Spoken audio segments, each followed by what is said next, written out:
हरे कृष्णा भक्तों अभी तक आप श्रवण किए राधा बाबा के जीवन चरित्र पर लिखी पुस्तक मिट्टी के महात्मा के निर्माण के पीछे की कहानी।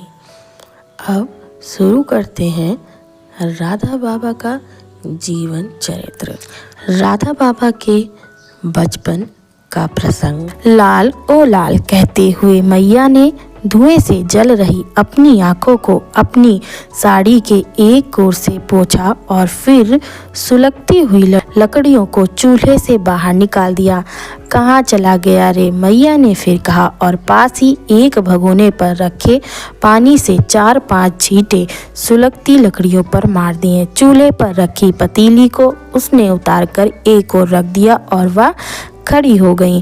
भोर हो चुकी थी। पतझड़ के दिन थे। घर के आंगन में लगे नीम के पेड़ की पत्तियां फर्श पर बिछ गई थी और हवा के चलने के साथ साथ इधर उधर उड़ रही थी। मैया कहती हैं कभी टिककर एक जगह नहीं बैठता।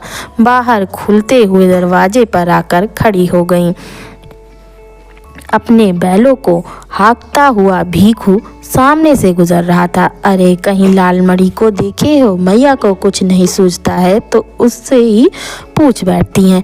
पहले भीखू सुनकर हंसता है और फिर कहता है ये कौन बैठे हैं, जरा बाहर आकर तनिक देख तो लो। आप और अपनी राह बढ़ जाता है। पास ही के मकान के बाहर बैठी गाय रंभाती है। थोड़ी ही देर में दौड़कर जाने कहाँ से एक बछड़ा आता है और गाय के थनों में मुंह मारने लग जाता है। गाय घूम घूम कर उसे चाटना चाहती है और वह है कि पांवों के बीच से निकलना ही नहीं चाहता।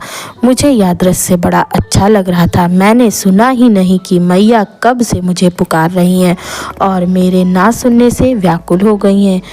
मैया कह रही हैं क्यों रे, कब से बैठा है यहाँ, जवाब क्यों नहीं देता? कहकर मैया मुझे गोद में उठा लेती हैं। बछड़ा अब भी गाय के पैरों के बीच उछल कूद कर रहा था। मेरी निगाह वहाँ से हटना ही नहीं चाहती थी। मैया मुझे भीतर लेकर आई और उसने दरवाज़ा भिड़ा लिया। क्या तुझे भी भूख लगी है? मैया मुझसे पूछती हैं। मुझे इस समय भूख की बात करना अच्छा नहीं लगता।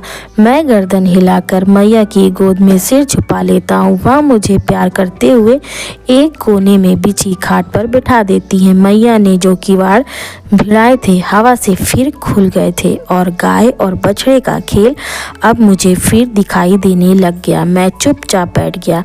मैया निश्चिंत होकर भीतर गई और एक गिलास में दूध लेकर आ गई। ले पी लो जल्दी, कहती हुई मैया मेरे पास ही बैठ जाती हैं और गिलास को मेरे होठों से लगा देती हैं। मैं अपने हाथों से उसे दूर करने की चेष्टा करता हूँ तो मैया कहती हैं क्या हुआ? मैं कहता हूँ नहीं, अभी नहीं। फिर माँ कहती हैं क्यों, अच्छा नहीं है दूध? नहीं, अभी नहीं। मैं फिर कहता हूँ। मैया को इस पर आश्चर्य होता। प्रायः सुबह उठकर एक गिलास दूध पीना मेरा नियम बन गया था, लेकिन पता नहीं क्यों आज मन नहीं कर रहा था। दोपहर होने को आ गई। देख तू दूध पिएगा तो मैं एक बढ़िया सी चीज़ दूंगी। अब की बार मैया लालच देती है। मेरी आंखें कौतूहल से चौड़ी हो जाती है। मैं सोच नहीं पाता कि क्या चीज़ होगी वो। मैया उठ खड़ी हुई और गिलास मुझे पकड़ाकर भीतर चली जाती है। मैं भी बातों में कहाँ आने वाला था। गिलास पकड़े रहता हूँ, दूध नहीं पीता। इंतज़ार करता हूँ कि देखे मैया क्या लेकर आती हैं। सचमुच मैया थोड़ी देर में वापस आ जाती हैं और उनके पल्लू में कोई चीज़ छुपी रहती है। अब मैं रुक नहीं पाता हूँ और झट से गिलास को मुँह में लगा लेता हूँ। तब मैया कहती हैं शाबाश। मैया गिलास खाली होने पर उसे ले लेती हैं और यह ले तेरी चीज कहकर मुझे गोद में उठा लेती हैं। मैया अपने पल्लू में छुपी एक मूरत निकालती हैं। आरती का वह टूटा हुआ हत्था होता है और एक औरत की आकृति उस पर बनी होती है। जिज्ञासा पूर्वक मैं माँ से पूछता हूँ यह क्या है? तो मैया कहती हैं यह गोपी है, इसकी रोज पूजा किया कर। मैया मुझे समझाने की कोशिश करती हैं। मैं गौर से देखता हूँ। सचमुच वह एक नारी की आकृति होती है। उसके नाक, नक्श स्पष्ट मुझे दिखाई देते हैं। वह जैसे मुस्कुरा रही होती है। मैं उसे ले लेता हूँ। मुझे लगता है जैसे कोई अलभ्य वस्तु मेरे हाथ लग गई है। मैया, यह गोपी कौन होती है? मैंने यह शब्द पहली बार सुना, इसलिए पूछ लिया। मैया कहती हैं, गोपी श्री कृष्ण भगवान की सहेली होती हैं, राधा जी की सहेली होती है। वे हमेशा उनके साथ रहती हैं। फिर मैं कहता हूँ, अच्छा। मुझे आश्चर्य हुआ। जब तू गोपी की पूजा करेगा, वह तेरी सारी बातें राधा जी और कृष्ण जी से कह देंगी। फिर क्या होगा? फिर वे तुम्हें भी अपने साथ खेलने को बुला लेंगी। सच? इस पर मुझे आश्चर्य हुआ। बिल्कुल, मैया ने आश्वस्त किया तो मुझे चैन पड़ा, लेकिन तब ही मुझे एक चिंता भी हो गई। तब तो रोज इसकी पूजा करूँगा, लेकिन मैया, क्या तू भी मेरे साथ चलेगी? अरे, यह भी कोई पूछने की बात है। मेरा लाल जहाँ जाएगा, मैया के संग ही तो जाएगा। अब मैं निश्चित हो गया। मुझे लगा जैसे मेरे पास एक जादुई चीज आ गई और उसके सहारे मैं जाने क्या क्या हासिल कर लूँगा। मैंने मूर्ति को उठाया और उसे लेकर बाहर आ गया। तेज हवा चल रही थी। सूरज के अस्त होने का समय भी हो गया था। दूर बादलों के झुंड इकट्ठे हो रहे थे। लगता था शायद बारिश हो जाए। घर के सामने के मैदान में कुछ बच्चे दौड़ दौड़ कर खेल रहे थे। मुझे बाहर आते देख वे मेरे पास चले आए। क्या छुपा रहे हो तुम? उनमें से एक ने देखा कि मैंने अपनी कमीज के भीतर कुछ छुपा रखा है। बाकी के बच्चे भी मेरे और नज़दीक चले आए। बताओ ना लालमणि, क्या है वह? इस बार उनमें जो सबसे बड़ा था रौब से बोला। मुझे डर तो कहीं से भी छू तक नहीं गया था। क्या बताऊं? यह एक मूर्ति है। मेरे मुंह से अचानक निकल तो गया, लेकिन अब मैं आगे कुछ नहीं बोल सका और मैंने मूर्ति को कसकर पकड़ लिया। मुझे लगा मुझे बताना नहीं चाहिए था कि मेरे पास क्या है। ओह, मूर्ति का क्या? वह मेरे पास भी है, घर में पड़ी है, एक बालक ने अकड़ते हुए कहा।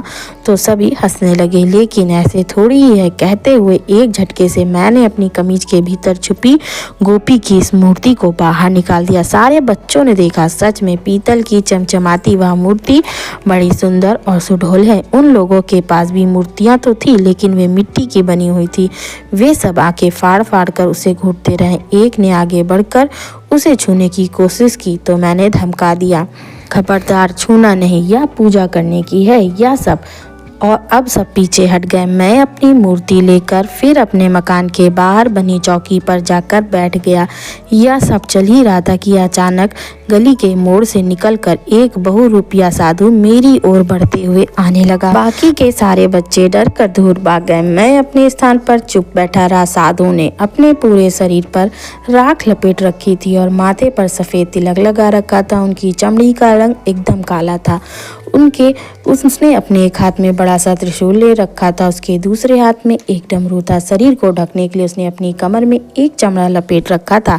चाल से वह बड़ा गर्वीला लग रहा था। बड़े बड़े कदम रखते हुए वह मेरे सामने आकर खड़ा हो गया।